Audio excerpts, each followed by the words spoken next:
অনেকদিন পর গ্রামে আসা, আর গ্রামে আসা মানেই তো সেই পুরনো আড্ডা আর হারানো দিনগুলো খুঁজে বের করা।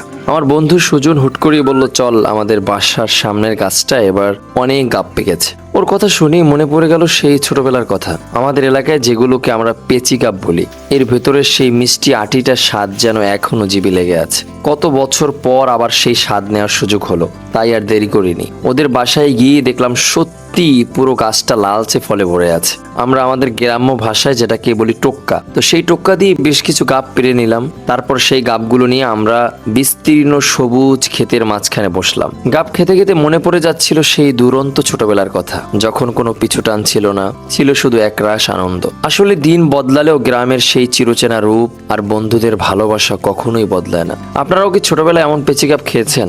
আপনাদের এলাকায় এই ফলকে কি নামে ডাকে? অবশ্যই আমাদেরকে কমেন্ট বক্সে জানাবেন। তো আজকের ভিডিওটি এখানেই শেষ করছি। আল্লাহ হাফেজ।